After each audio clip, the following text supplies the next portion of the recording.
going on? Lee Sanders here. You are checking out an all new The RCWR Show coming at you for Monday night of September 23rd, 2019. How the hell y'all been, man? Lee Sanders here.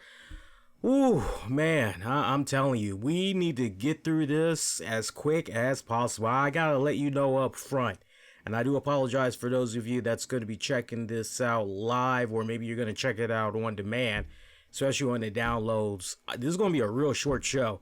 I know normally when we say that, we usually go past whatever time I say, but I have had a early day, and to top it all off, on top of running some errands, doing some important stuff before work, then I go to work, and then I had to take my night classes, and then come home, pretty much check out Raw, trying to get the show together. I tell you what, the night before, if I was lucky, I probably slept about 4 hours total.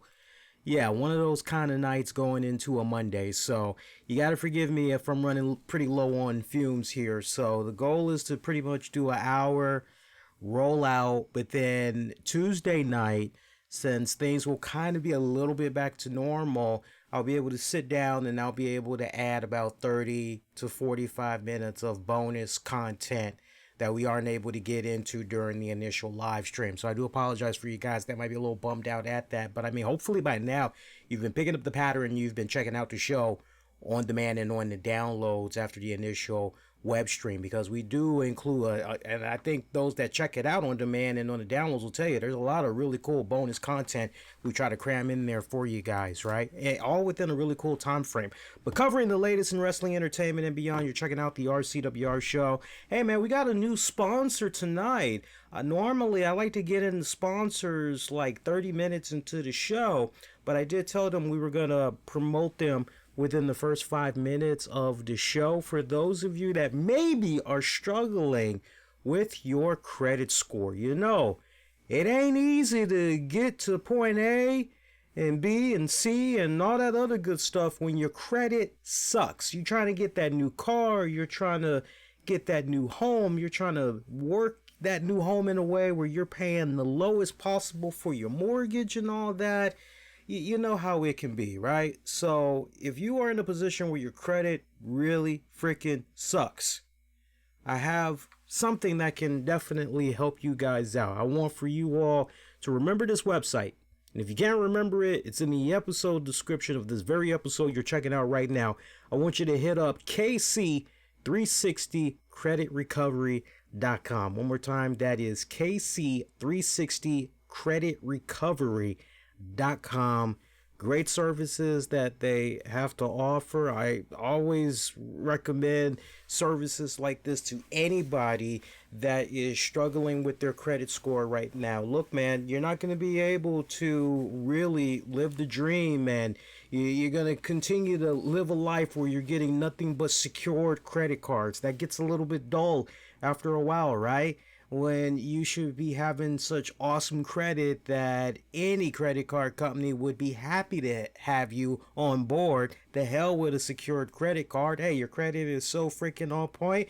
Here's a credit card with $500 spending limit. No, here's a credit card with $750 or $1,000. You get the gist. So KC360creditrecovery.com. One more time, that's KC360creditrecovery.com. They actually have an ad, so we do want to go on ahead and let that play for you guys. It's about 55 seconds long, and then we'll definitely go on ahead and get into the show for tonight. Yeah, so let's go ahead and let's load that up for you guys.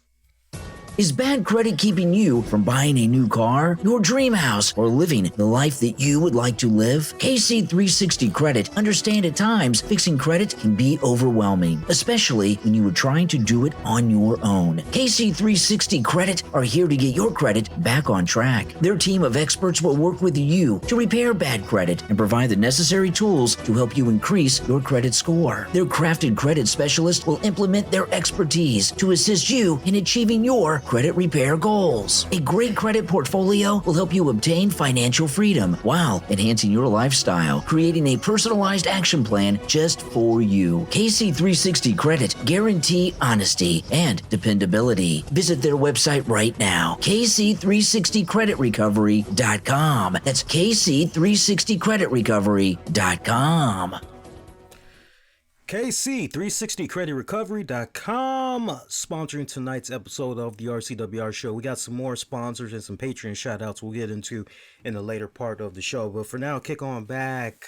Enjoy that nice, tall, cool, cold one, and let's get into it. So, look, Raw tonight, I liked it. I really didn't have a bone to pick on with some of the things that I saw tonight, despite the fact I was running pretty low on fumes. I gotta say, for the most part, Raw kept me pretty much into it all throughout the night. You got some nights where, man, wish it wasn't 3 hours. Tonight kind of felt like for me, and I think mainly because I've just been running around all day, lack of sleep, but putting the fact that Raw was 3 hours, I would say for the most part, it was an enjoyable so-so episode tonight. I'm really looking forward to seeing what's going to be going down with this season premiere that they're going to be doing next week. I'm a bit surprised that they didn't do their season premiere already, because normally all your shows come back, like, usually the week after Labor Day is when all your shows start coming back and everything. So kind of find it interesting that things kind of got pushed back a couple of weeks for Raw. But you know what? Hey, look, it is what it is. We'll talk a little bit more about what's going to be coming about with next week's Raw in just a little bit. But tonight's Raw, enjoyed it. I actually missed the city as far as where Raw had came to us from tonight. But look, one of your biggest takeaways, and again, the way that we're doing this, because I know last week it was, so is all we're going to do on the show now is full Raw recaps? No, it's still the RCWR show that y'all have come to know and love. It's just now we've moved the show to Monday nights. That's pretty much the only deal. It's just Monday nights now. So, a couple of key points from Monday's Raw tonight. We had a fatal 5-way match.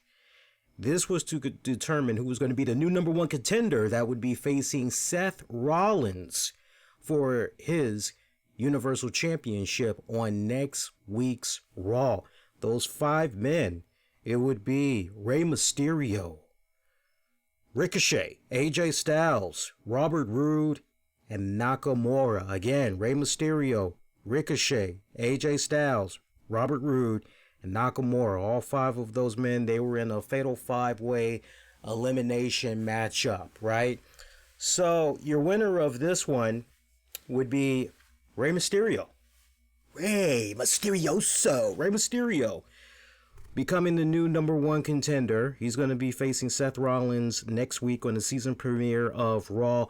Look, man, you kind of had to figure that as soon as you saw the lineup and as soon as you saw that Rey Mysterio was in there, you kind of almost had to do a process of elimination, did you not? And automatically say Rey Mysterio is probably going to be the one to win this, because you're thinking about the current story arc. If you really just take a step back, the hell with our personal favorites. The hell with the fact that, well, I like AJ. Well, I like Nakamura. Well, I like Ricochet. Like, the hell with our personal favorites. So just put that to the side for a second. Just following everybody's story arcs, and as far as, okay, who really needs this to really further along their respective storyline, Rey Mysterio really jumped out the most. So when you're hearing about the other participants, as I don't know how it was for you guys as you were canvassing basically, okay, who's all the participants, but for me, I'm just having an eyebrow raise going, okay, all right, who's the other person? Okay, all right, now who's the third opponent? Okay, give me. And then as soon as it landed on Rey Mysterio and they were mentioning how he was in the match, I automatically just said, well, the other guys don't mean anything. It's all about Ray. His story arc, he doesn't feel that he has it anymore. But remember, a couple of weeks ago, he damn near was ready to take off the mask, pretty much throwing in the towel and retiring. But his son Dominic stepped in there and said, Dad, no, not like this. It's always been my dream to one day team with my dad when I had officially begun my in-ring career as a wrestler and everything. And I'm so close to actually making that be a reality. Not just yet, please. I don't want you to go out not like this. I want to make you proud, yada, yada, yada, yada, yada. So Rey Mysterio having that second change of heart thanks to his son Dominic decided, okay, you know what, I'm going to go on ahead and I'm going to do this one more time and we'll see what happens. So he's been on a bit of a win streak these past several weeks. So going into tonight, hearing that, oh, he's one of the 5 participants, yeah, Ray is probably going to get this. Okay, cool. Now look, when it's all said and done, it should be a good match. Unless the Fiend has something to do with this match. That would be pretty badass to see the Fiend just, oh man, can you just visually, and if I'm somebody in the back writing this, I would love to see Rey Mysterio be so close to becoming the new Universal Champion. But the lights go out, all that, and there you go, the Fiend, Bray Wyatt, and just visually what he would be able to do to Ray with that mandible claw and just swinging him by the head all over the place, and Ray is just dangling his legs to the left, to the right, viciously and all that. I would just love to see that. Do you maybe even add more insult to injury and have the son Dominic come out, try to come to his dad's rescue? And I mean, you could do that, but I like the visual more of the Fiend doing that to Ray. So don't be too surprised, and maybe you might see that come about next week on Raw. Also, gotta show the club some love, man. Show the club some love. Club came out to some new music.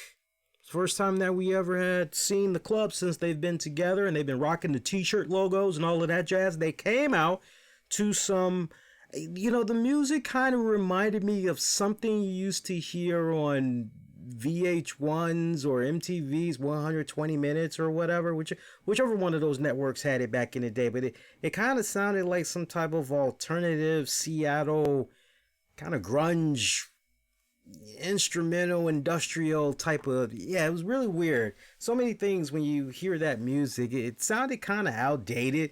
As far as I was concerned, I wouldn't be surprised if that gets tweaked a little bit more. I liked it. I dug it, but it does come off a bit outdated. So we'll see how far that lasts. I really didn't hear too much lyrics. I heard a little something, but it was very incoherent. You really couldn't make out what was being said. Honestly, it just sounded like somebody was just, you know, that's all how it really sounded. So can't really make nothing else out of that. See, also, can we rewind it back a little bit? Actually, no. Let's keep going, because we're talking about club, all that jazz and all that. Now, look, remember I was on this show last week and I was talking about how I had a serious beef with Seth Rollins, right? And then for those of you that missed what I had said from last week's opener, basically I had talked about how, man, the Fiend Bray Wyatt just owned your ass at the Clash of Champions pay-per-view, and you're coming out like a damn peacock, nice and strong, and you got your championship, and you're just smiling and slapping people's hands and just all that good jazz. And my whole gripe was, nah, man, what the Fiend had did to Seth Rollins at Clash of Champions, and rewind it back, Rollins legitimately looked as though he had fear in his eyes when he had came across the Fiend.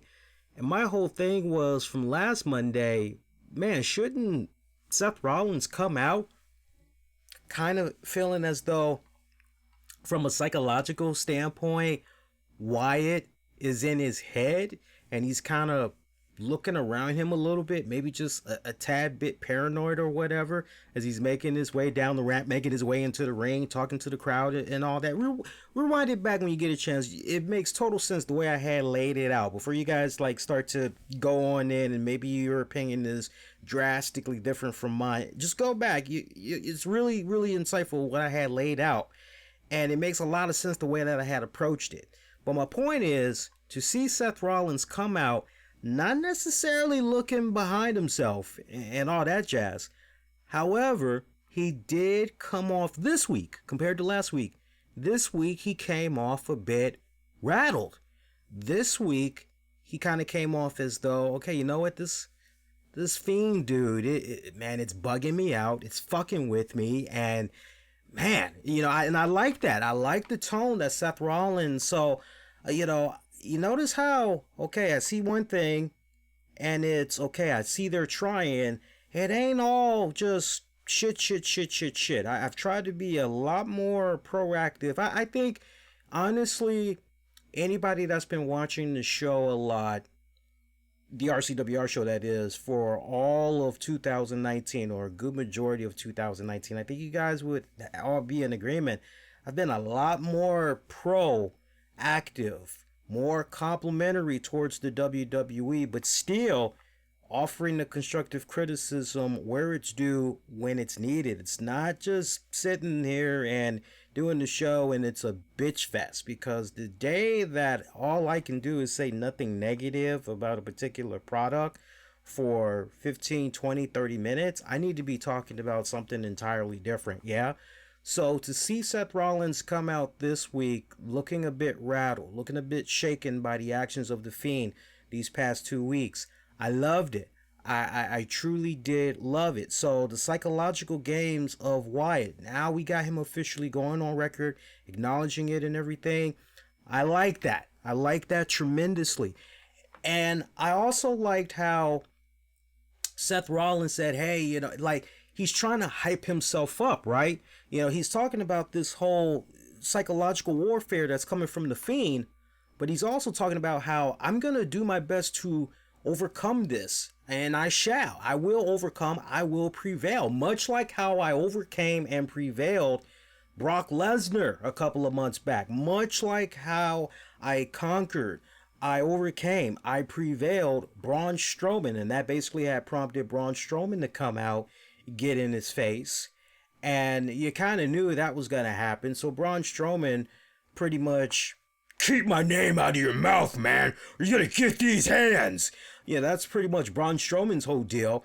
So that pretty much, in a way, set up a main event match for later on in the night. As Seth Rollins, it did kind of seem as though he was walking back a little bit. Now, look, the one thing that I did not like about Seth Rollins tonight, especially after you had Stone Cold Steve Austin giving him the endorsement the past couple of times, whether it was on a Skype thing with Michael Cole, or he said something in person when he was at Raw, whatever the case may be, or he said something on social media and WWE followed up behind it and showed it to the fans or whatever. My only one little pet peeve about Seth Rollins this week, when Braun got in his face and everything, and Braun basically was like, saying, I heard what you said, oh, you hope you never fight me again, or some, whatever that line was. And you've got Seth Rollins that's going through like this chore list of how, oh, well, not for nothing, but no, what I said was, I hope I don't fight you anytime soon, because what I had with you, what we did at Clash of Champions, that was so grueling, and then what I had did a couple of weeks ago with blah blah blah, and then before that, and then I've got Bray Wyatt, this Fiend gimmick, and to me it just kind of came off like excuses from a champion, right? And I kind of wish the writers would have cleaned that up a little bit. And I tell you what, the most simplest way you could have cleaned that up and still made Seth Rollins come out looking relatively like a strong champion and not a champion that was trying to make excuses for himself. Because on the one hand, think about that for a second. Just go back and watch that segment. On the one hand, he's talking about how he overcame Brock Lesnar, how he overcame Braun Strowman, and how, okay, push come to shove, he's going to overcome the Fiend and all that. But then when Braun Strowman comes out, it's almost kind of like he's backpedaling a little bit, and he's like, it's so hard. It's so hard. Yeah, I was just saying, as far as defending the title goes, and it's kind of like, I didn't like that. I did not like that. If you've got, of all WWE legends, Stone Cold Steve Austin doing his very best to put this young man over, then you got to build around that. And the way that they could have done a better job with Seth Rollins tonight, rather than make him kind of come off like he was making excuses there, You should have had Braun Strowman say, "What, am I supposed to feel sorry for you? I don't give a damn. Guess what, Seth? That's what you signed up for when you wanted to be the WWE Universal Champion. It comes with the territory. You don't want that privilege anymore. You don't want that title. I'll be more than happy to take it off your hands." you know, you could have easily had him say something like that, and then that kind of brings Rollins back in check, and then you make the easy transition into that main event match that they did later on to close out Raw. But other than that, the whole interactions and all that, everything else was good. I could be just nitpicking there, but I would like to believe, like, especially if you missed it the first go round, when you just really go back and you look at it the second time, you're kind of like, yeah, Lee, I see exactly what you're talking about. I agree. That main event match, good match, non-title matchup, by the way. Good matchup for what it was worth. We saw just when it looked like Braun Strowman maybe was like on the upper hand here on Seth Rollins. Looked as though the lights were beginning to go out. You're like, okay, know what time it is right here. Lights come back on. It is the Fiend himself. And we saw a Firefly Funhouse segment earlier in the night. So you're kind of like, I wonder. I wonder if we're going to get a little something, right? I wonder if we're going to get a little something. And we did.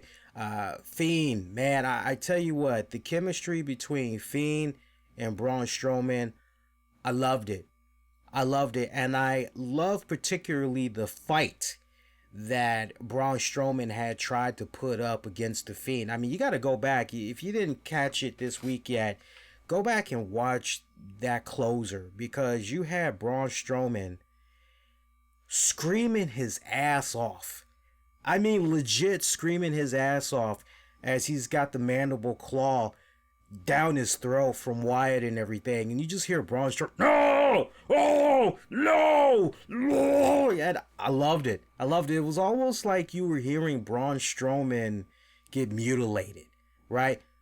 By the way, I don't like hearing people get mutilated. I know we got like a sensitive group of you young folks that's out there. That's just wrong. It's like, let's make sure we don't get my words twisted here, okay? But no, the way Braun Strowman sold it, it was almost like he was on the set of a Saw movie or something. Just the way he was being a little bit over the top. It was just right. Wyatt selling the hell out of it, and man, I tell you, Braun putting up one hell of a fight, like a big bull. It kind of seemed like one of those type of deals where you're trying to put a blanket over a Rockweiler and so it doesn't see the shot that's getting ready to come to put it to sleep so they can neuter the daggone thing or whatever.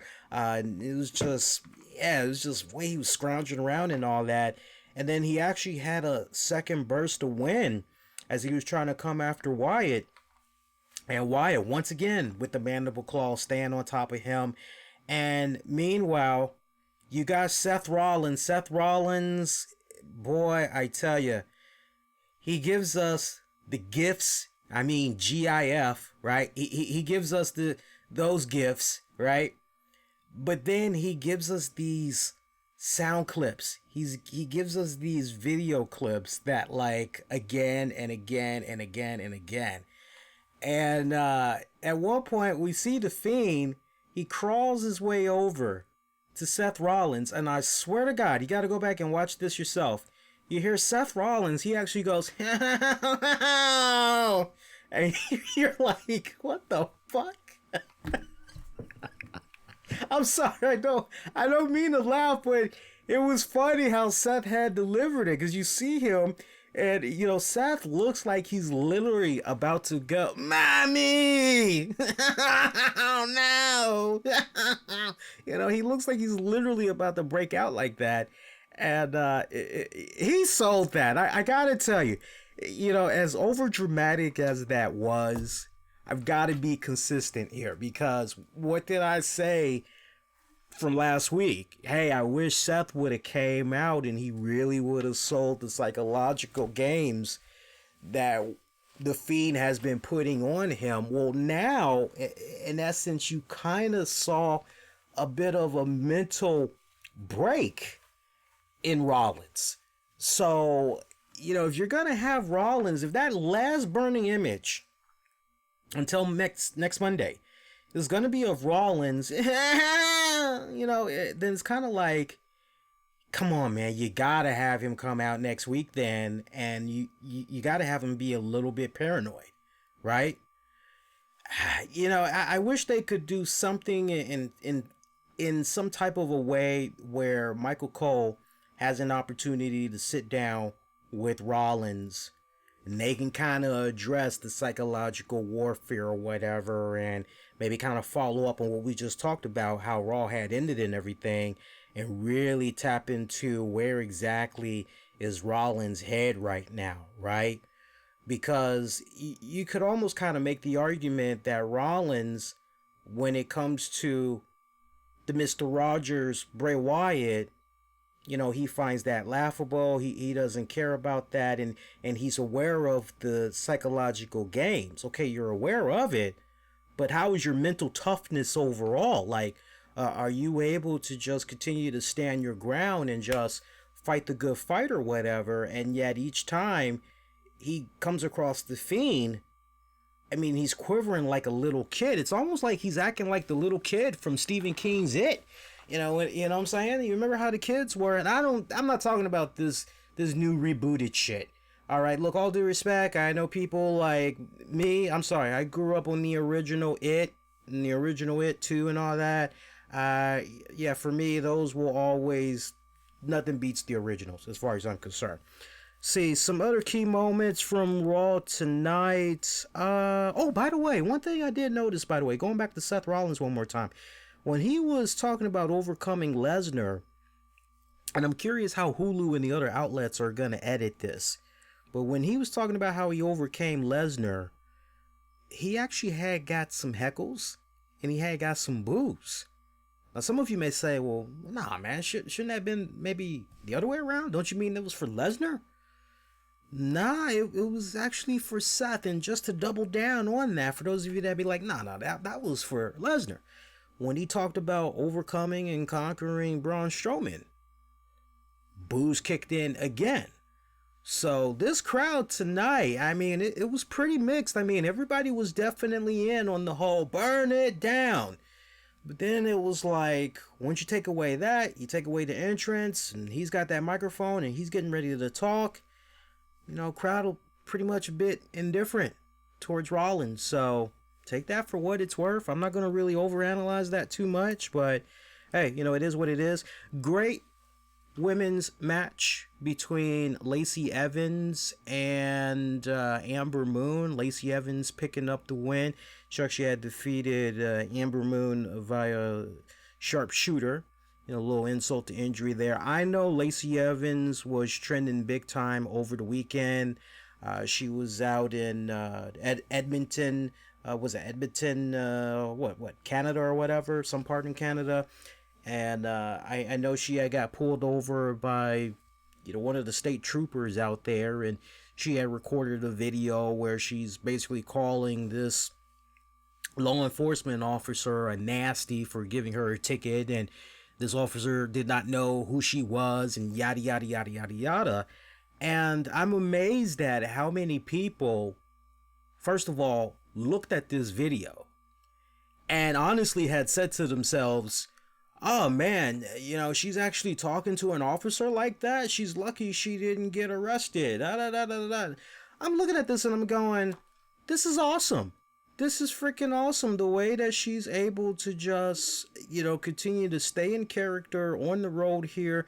Hey, she was able to make these arrangements with this officer to do this little video. Okay, that's some really good shit. That's really cool. And the officer, to his credit, he sold that shit oh so well. Lacey's like, do you know who I am? And the officer's like, no, I don't know who you are.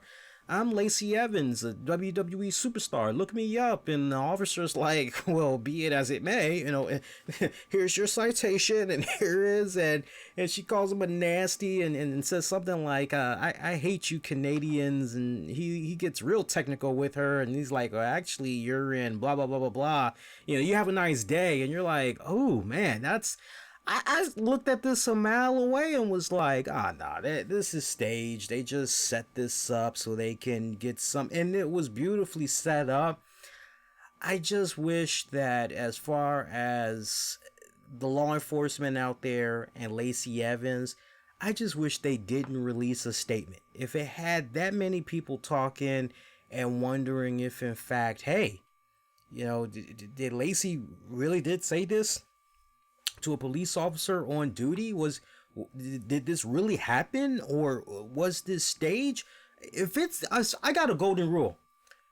If it's got you talking, and if it has you wondering if it's fact or fiction, then they're doing their job extremely well. And this is the one time where I'm like, okay, the lines are blurring here. Let everybody come to their own imagination. Is it real or is it not, right? Let them run with their own imagination. Keep them in the dark. Maybe you reveal a couple of years down the line that, oh yeah, it turned out it was, blah, blah, blah. It almost kind of goes back to what I was reading of Jim Cornette's book. That graphic novel that he has that just came out, Real Pro Wrestling Stories. And if you guys had read that, you know exactly the part I'm talking about. There's a chapter in there where Cornette had talked about how the boys' ribs is like the best thing that they love to do on one another is doing ribs. And you had that one rib story where you had the two guys that pretended that one had shot the other, and they basically had picked up a passenger, and the guy was like, oh man, look what you made me do. You gotta help me bury the body now, basically, right? Read that. It was a good rib story. So to hear that Lacey Evans and, this officer was able to do this, and people are just, majority of people, oh man, this is cool, this is awesome, hey, this is funny, this is good shit. And you got the social justice warriors and the other people that's all kind of like, oh, how could she talk to, and all this other crap. I say if it's got that much social media engagement, and look, the only truth that matters is the truth that should honestly remain between Lacey and the law enforcement out there. As long as they all are under the same, okay, so this is what's up. Okay, all right, cool. Yeah, we'll keep it on the hush. No problem. We won't even acknowledge it on social media. No problem.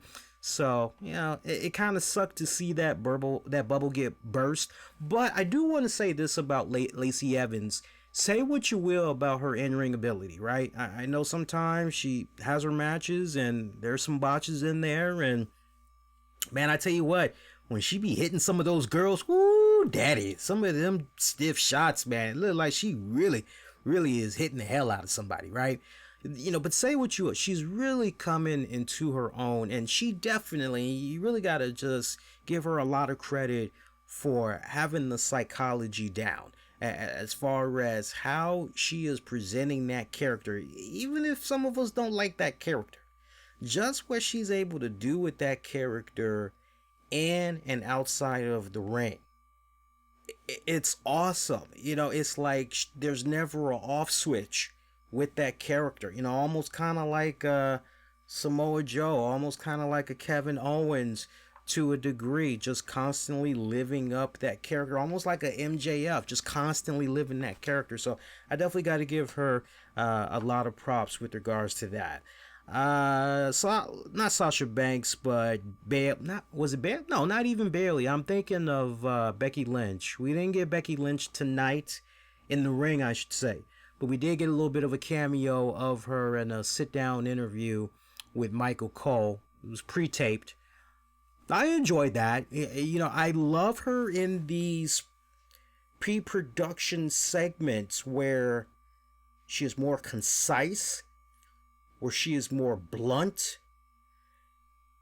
just more direct. I guess blunt and direct is literally the same.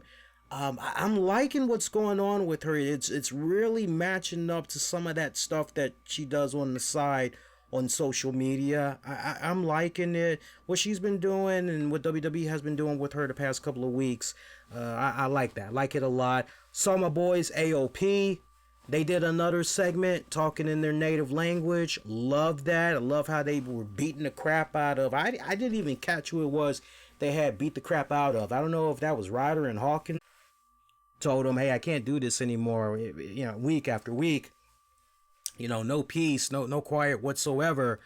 It's getting to me. I just can't take it anymore. I can't do this, Truth. I just can't do this. And Truth legitimately looked very heartbroken, very sad. And it was kind of like, oh man, I'm losing my buddy. What am I going to do without my buddy?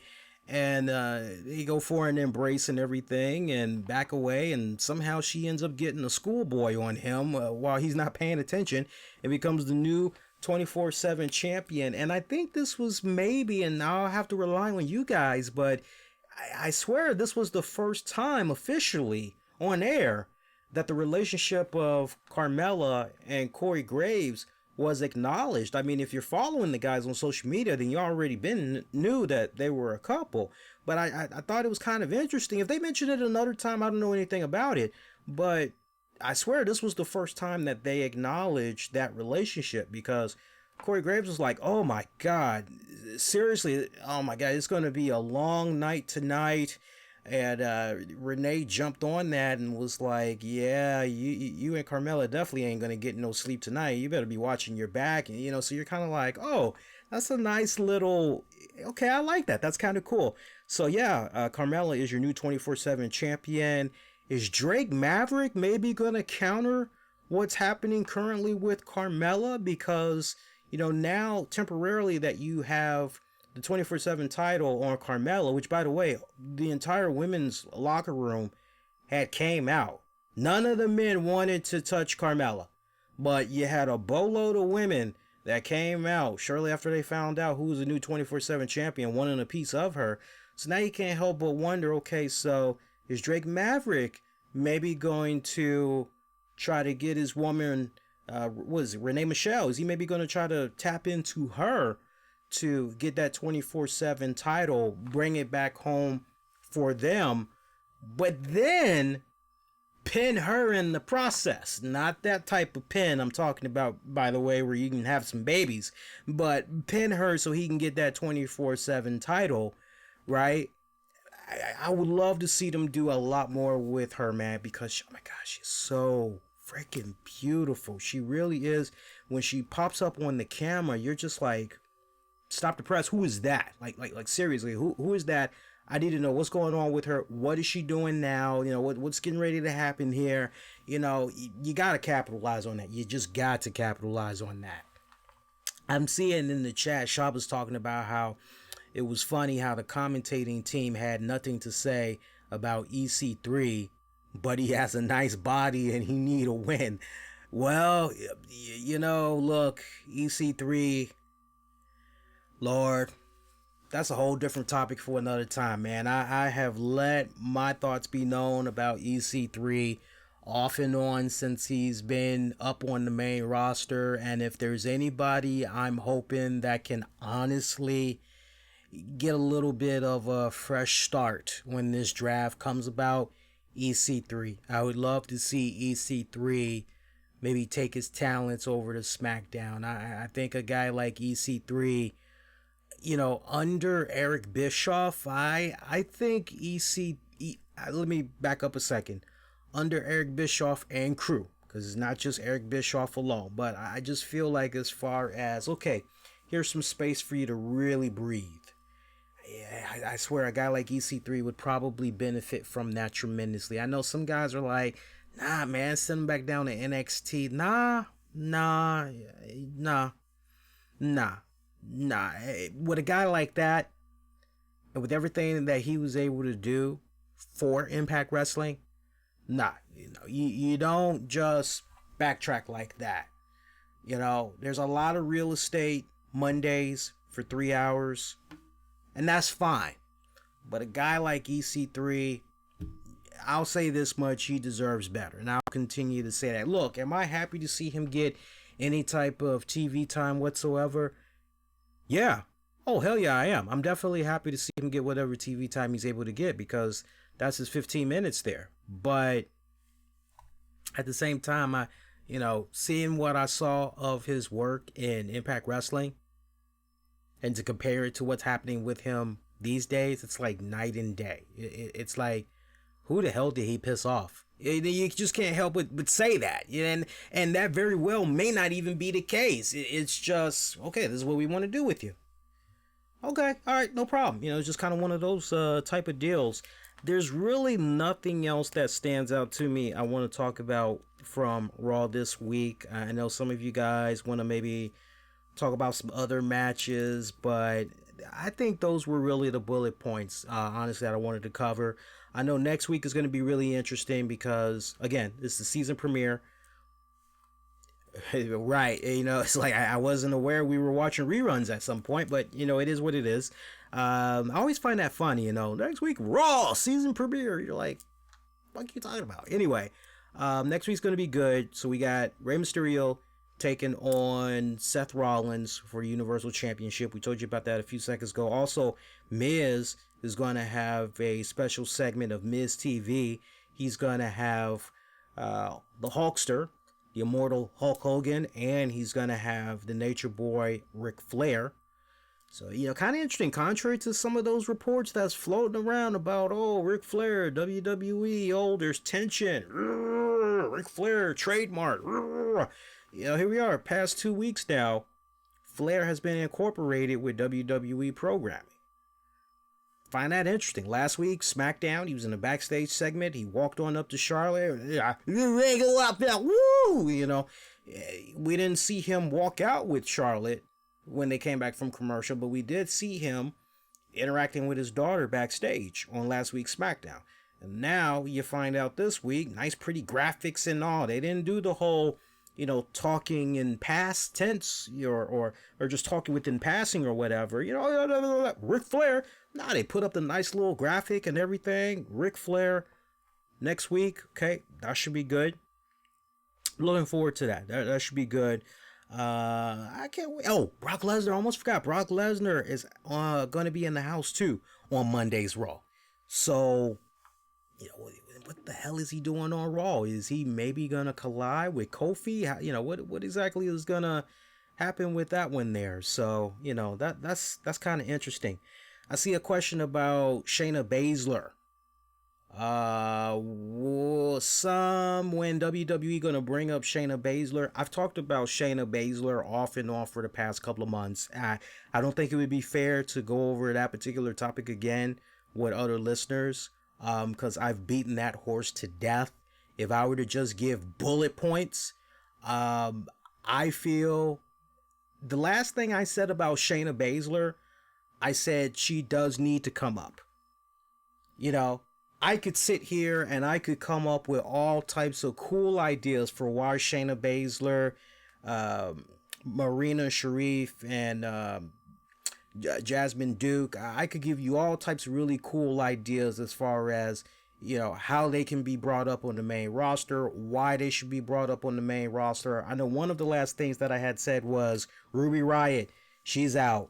Nia Jax, she's out. Liv Morgan, not really sure what the hell's going on with her, but okay, whatever. Sarah Logan, you ain't got no Paige, like if the women's division needed some type of a boost right now, those three girls would be the ones that could give that respected boost. But for whatever respected reason, things are not aligning in a way where WWE Creative is saying, okay, let's pull the trigger and have these girls come up on the show. So we all could sit here and we can come up with all kinds of cool ideas on how these girls should be brought up on the main roster. As far as the question of when is a girl like, some of us were under the impression a couple of months ago that maybe they were going to be brought up. When you've been watching the NXT product, paying attention to the takeovers and the NXT shows and going, okay, well, it kind of feels like now would be the time to pull the trigger. And yet the trigger hasn't been pulled. I don't focus so much these days. I'm finding as I get older, especially as a wrestling fan, I don't focus so much on the win. I deal with fact. I deal with what's happening right before my eyes. And when something actually does materialize, okay, then I talk about it. So that would be my best advice to any fan that's like, I wonder when this, don't be so caught up on the win. right? Instead, just get caught up on what's happening before your eyes right now. And when things do materialize in a way where, hey, all right, this person, I'm finally getting to see them. I would also add to that, don't be so quick to rush to judgment based on what you're seeing of them for that first week. Take a step back and be like, okay, they're here. That's great. Now let's see what happens this first month, which is basically 4 episodes. All right, turn that 4 into 8. All right, now let's turn that 8 into 12. That's 3 months worth of content that we have on this newcomer that came to the roster. Okay, so what's good so far? What's bad? And pretty much go from there.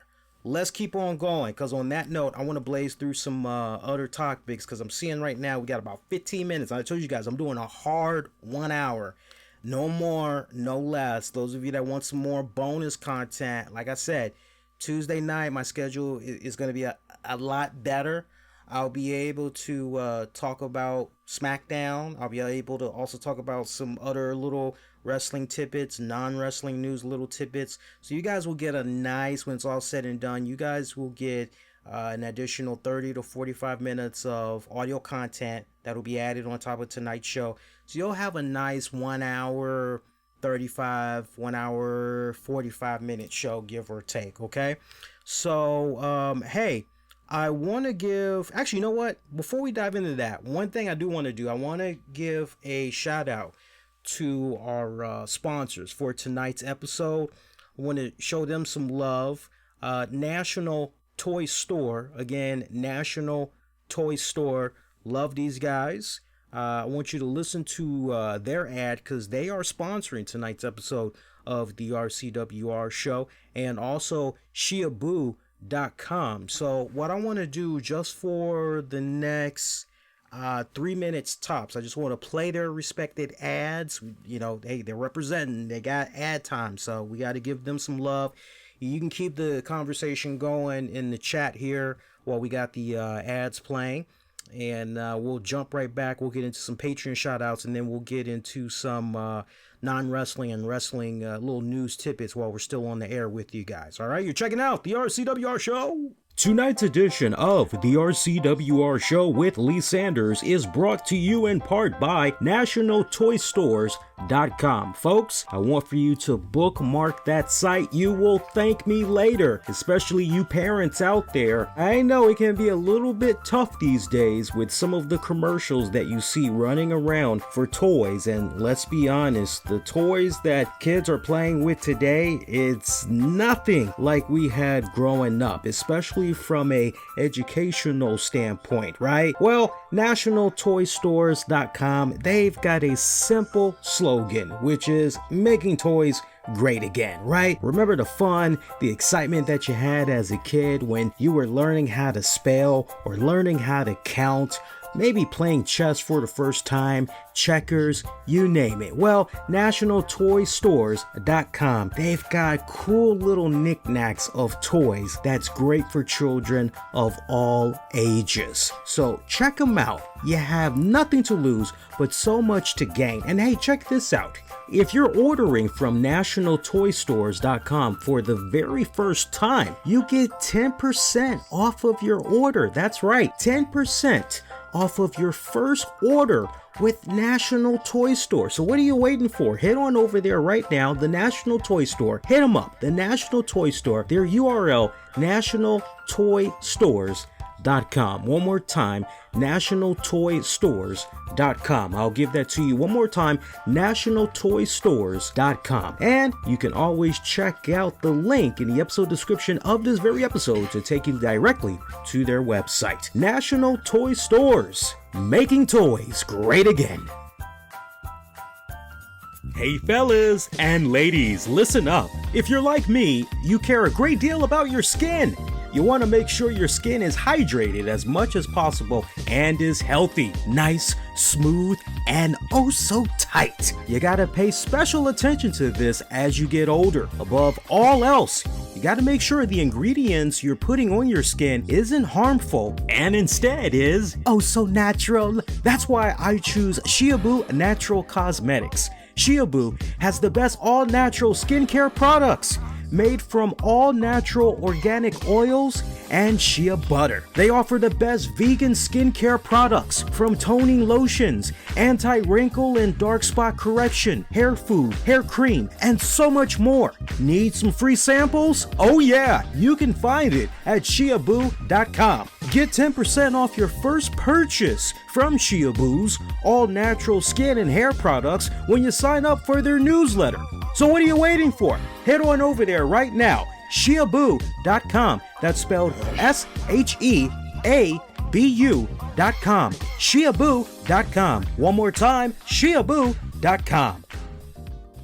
All right, we are back. Hey man, represent. Check out those sponsors for this week's RCWR show. You know, working with sponsors like them, combine that with our great Patreon members, content like what you're checking out right now, it just honestly would not be made possible. They also, in their own respective ways, help make bonus content be available as well. Sometimes we throw some freebie extra contents, piece of content out there, but a lot of times it's Patreon exclusive. But you know, represent, check them out, because collectively they make it all happen as far as what you guys get to check out that's for free on a weekly basis. Speaking of our Patreon members, want to give a shout out to our super Patreon member of the month, Freddie. Oh man, Freddie!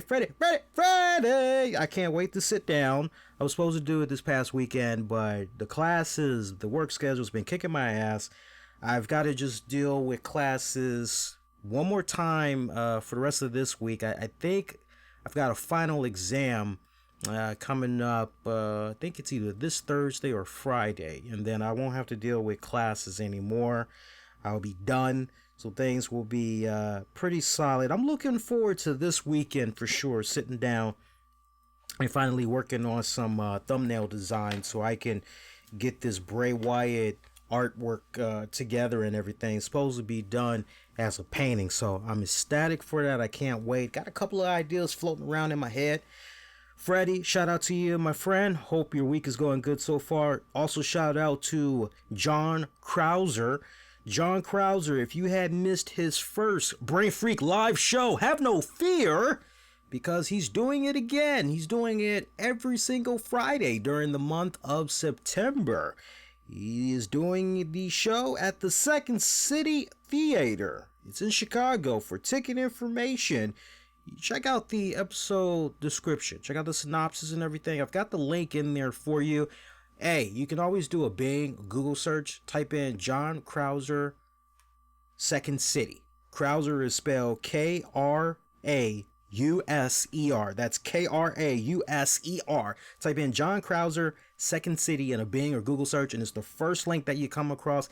Can't beat the ticket prices, man. I mean, it's, you know, $10, $11, $5, mad discounts. You're going to be in the Chicago area this month. Represent, check that out.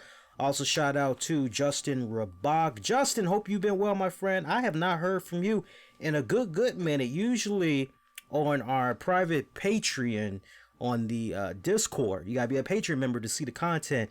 Man, I tell you what, Justin be finding some really nice, fine looking women. He be posting and everything. I'm telling you, the way me and him got that joint set up in Patreon is like a goddamn, it's like a Maxim meets Sports Illustrated spread that's going on in there. Also, shout out to my good friend Sean Kenter. Tony Bean Gaming, you want the very latest in Marvel Ultimate Alliance? Or how about, and that's Marvel Ultimate Alliance 3, the new one that's out right now for the Nintendo. Or maybe you want some latest news on Marvel Strike Force or the upcoming MLBA game, Marvel Super Wars. Tony Bean Gaming, he is the guy to go to. He's got a great YouTube channel, great growing community over there. Also has a Patreon as well. Look him up, Tony Bean Gaming. Shout out to Michael Wolf. Shout out to John Davis. Shout out to Joe Raymond Jr. And shout out to my brother in arms, Anthony Missionary Thomas of Wrestling Soup. We had a couple of people that were saying over the weekend, weren't you doing a WoW recap with Mish? Because they saw that there was a WoW recap I had did solo. And, in case you guys had checked out the WoW recap, in case you don't know, now you know, it's available on YouTube. Basically, and I touched base with Mish today, and I said, look, man, we gotta stay on top of these WoW reviews. And he agreed. He said, yeah, man. He's like, it's just been so hectic at my end. And I don't really think Mish gets enough credit in the world. Like, I don't really think people know how hectic of a schedule he is. I mean, first and foremost, he's a husband. He's a father. He's got responsibilities and everything. And then somehow he's able to do 3, 4, 5 shows during the week. Some of those he's appearing on other people's shows and all that. So he has a pretty hectic schedule. So, if there's times where honestly, and I know how that is. I've done X amount of shows myself, and I have felt that period where I gotta decompress. I just gotta check out, right? And so, and I told Mish this, I said, look, as long as one of us is, keeping the talk of WoW out there, just so that our voice is being represented, and like ultimately that's all that matters. So, yeah, like I'm doing the WoW recaps, but whenever Mish is ready to do a WoW recap, then on top of doing what I normally would do with the WoW recaps, we're still gonna come together and do the WoW recaps as well. Now, some of you guys may say, okay, so you're telling me I can hear 2 different versions of a WoW recap? Yeah, you would literally hear 2 different versions. So essentially, you may be saying to yourself, well, Lee, would you be repeating yourself from your WoW recap if you were to do something on the you and Mish's WoW recap? No, it would be completely different. What's the difference? Well, if it's me solo, then I'm really just balls out. I'm going all over the place.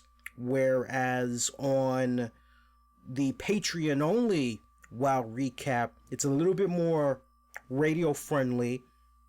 I'm being more concise about key little things I want to bring up because we're doing it within a certain time limit, basically. But you wouldn't hear me repeat the same thing over and over and over again, basically, in a nutshell. I hope that's kind of answering some questions. But for those of you that was kind of wondering, like, what's going on with the WoW recaps? Mish is still behind on the first 2 episodes. He's yet to watch them. So, it's like we're still doing it. It's just depends on how his schedule is. I know how it is. So trust me, I'm trying to plan a wedding. I'm doing this thing with school, and I'm trying to focus on work. My brain is, and then I got to work on different projects for clients. So my brain is, I know exactly where he is. And yes, sometimes I feel like I need to decompress as well. I will be decompressing in a couple of minutes after we get done doing this. All right, so hey man, real quick, on a serious tip, I want to give my thoughts, my prayers, my condolences to the family, friends, colleagues, associates, definitely fellow fans all around the world. We lost a good one. We lost another one. I can't wait to put the bookend on the month of September because I'm not liking the month of September. I'm really not, as far as deaths go, right? Of course, I am talking about Sid Haig. Sid Haig, a legendary actor. Legendary actor. So many people, when you hear Sid Haig, the first thing that comes into your mind, you ask any fan, the first thing that comes into their mind is either going to be House of a Thousand Corpses or it's going to be The Devil's Rejects because of the Captain Spaulding character. And you know what? Sid would not be, he's not ashamed of that. He's let it be known many times, has thanked Rob Zombie many times. Man, that Captain Spaulding character, that freaking catapulted me. That took me to new heights I didn't even think was possible as far as an acting career goes. And you guys got to remember, he got into that role at the age of 60. At the age of 60, he was given that role, right? So you're like, man, that's freaking insane. And true little fun fact, I don't know how many of you guys are aware of this, but Sid Haig was originally supposed to be Marcellus Wallace in Pulp Fiction, but he passed on it. he passed on it because he didn't like, when he got the script, he didn't like the limited number of lines that he saw his character had. And then he also didn't like that the shooting was so limited. Like, okay, so I'm only going to be out there for like basically, 2 days or some shit like that. Like, what the hell? And then it was a low budget movie. And so all three of those things just rubbed him the wrong way. And you kind of got to understand where he was at that point during his career and everything. Because it's kind of like, I really don't need the acting. As a matter of fact, he was, he left, I remember he left Hollywood, I want to say during the 80s. And he did like a 5-year break period where he was studying to be a hypnotherapist. And he was just trying to enjoy a nice, quiet civilian life and everything. And, there'd be a little bit of stuff here and there. But yeah, Quentin Tarantino had tried to reach out to him and give him that role for Marcellus, made infamous by Ving Rhames. And, he read the script and got the whole logistics down, passed on it. And he would say years later, man, I wish I didn't turn that role down. I wish I had accepted that role. Yeah, that role would have done some wonders for him. But then you kind of wonder, man, just, okay, so put in Sid Haig in place of Ving Rhames. And, you're kind of like, you can't help but wonder, like, I don't know. That's almost kind of like, well, what if John Wayne would have been Dirty Harry instead of Clint Eastwood, right? What if Clint Eastwood was in Once Upon a Time in the Old West? What if it was him in that movie instead of Charles Bronson, right? It's kind of one of those what if, right? So, but man, I know a lot of people, they go with the whole House of a Thousand Corpses, where they go, oh, no, Devil's Rejects. No, for me, one of the first things that I think about when I think about Sid Haig, I actually think about his collaborations with director and filmmaker Jack Hill. And Jack Hill going into the early 1970s, when you think about the whole explosion of blaxploitation films, when you think about Shaft with Richard Roundtree, when you think about Coffee or Foxy Brown, with Pam Grier, or you think about Car Wash, or you think about, what's another one? You think about, God, it was on the tip of my tongue. I said Shaft, Superfly. Superfly was another one. I mean, we'd be here all night just going over the blaxploitation films that came out. But my point is, when you think about the 1970s that ushered in blaxploitation films, Jack Hill is at the very top of that list. And Sid Haig was able to capitalize as far as the perfect timing and blossoming his career. The 70s was it for him. And he was in many Jack Hill movies. He collaborated with Pam Grier a couple of times, right down to the point. Remember, even though Sid Haig had passed on Pulp Fiction, the next go round, Quentin Tarantino was like, hey man, I got something for you here. Kind of reunite you a little bit with one of your favorites, Pam Grier. Of course, I'm talking about the Foxy Brown joint, right? That came out under Quentin Tarantino. I'm talking about that joint. But yeah, man, a long decorated career. And then you think about all of the TV shows that he was incorporated with. The Rockford Files, A-Team, MacGyver. I mean, man, when you go through all of the shows, the TV shows that was out in the 70s, 80s, just pretty much take it on up to present. It was like you could play a pyramid game, kind of like the Kevin Bacon effect. You could almost do that with Sid Haig. I mean, there was like, what show did he not touch, right?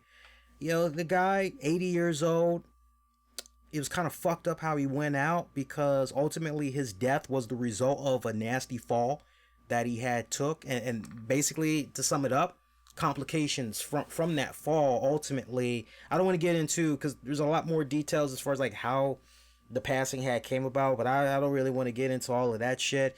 I know Rob Zombie had went on record and said, man, I knew this shit was coming. I knew it was coming for quite a long time now. And, we talked and he wasn't doing that well. As a matter of fact, I can't remember the last project that they had worked on together, but he pretty much told Rob, and, he kind of confided in one another. He pretty much knew that what he was doing with Rob at that point was the last project he was ever going to be doing. Like, as far as, okay, this is it. This is my last on-screen role. And even though it was like a small part, it was definitely a memorable part. Had got the pieces moving along for the film and everything. Yeah, Rob Zombie, he knew way back then, like, yeah, man, he's on borrowed fucking time and everything. So, 80 years old, you could say, hey, at least he lived a nice, long, fruitful life. But it just kind of reaffirms what I've been saying to you guys off and on over the years, man. Young people, they laugh when they hear about people falling down the stairs. You're like, how is that possible? And I've told you guys my story over the years. My house over here, I pretty much have to go up about, I've got a 3-level home. And I usually have to go up just one flight of steps if I'm trying to go up to the studio and to the bedroom and everything. And I usually have to climb about, I would say it's probably about 15 steps.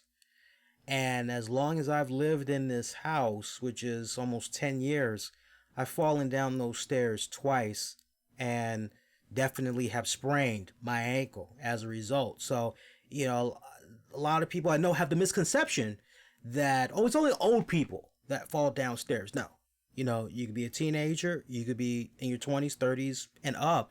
It don't matter. It's like, you think your coordination is on point and something weird happens, boom, you fall down the stairs. Sadly, the older you get, Jackie Brown, thank you, Shaba. I was thinking Foxy Brown, Jackie Brown. Jackie Brown is what Quentin Tarantino had did.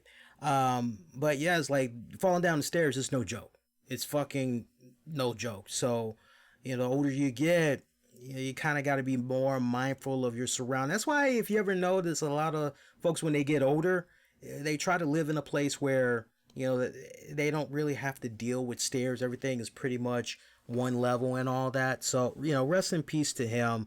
Definitely, for me, one of my favorite scenes that that I'll always remember of him, I kind of got to go back to Coffee. I got to go to Coffee from 1973. And that was one of the first times I remember coming across him as a kid. Now by the time, I'm an 80s kid. So by the time I'm seeing Coffee and all that, yeah, it's censored and everything. But as far as Sid Haig goes, that was actually one of my first earliest memories, was him in 1973's Coffee. And he played this henchman. And he's pretty much telling Coffee, portrayed by Pam Grier, "That's a damn shame. Pretty ass looking, dark skinned chocolate woman like you. We gotta fuck you all up. It's so sad." And Pam Grier's like, yeah, it is sad. Looking at a nice, strong, fine, tall man such as yourself and all the great fun we could have had. And he's like, well, shit, baby, we can still have some fun right now. And that was like one of my first earliest memories that I have of him. Cause I won't spoil too much of that particular movie, but some guys had basically hired Haig and another guy, and they were like, "Look, take care of this bitch. She's been a problem for us. Drug her up, do whatever you got to do, but get rid of her, right?" And so that's what they were trying to do. And I think some corrupt cops, they were in on it as well. And I remember one of the cops had told Haig, "Hey, business before pleasure." And Haig's like, "Oh, yeah, okay. And so they tried to shoot her up with some heroin, if I remember it right. But it turns out the heroin was fake, because somehow way before she was actually able to switch the shit out or whatever. And long story short, she fucked him up. She fucked him up good, the way that she had got him.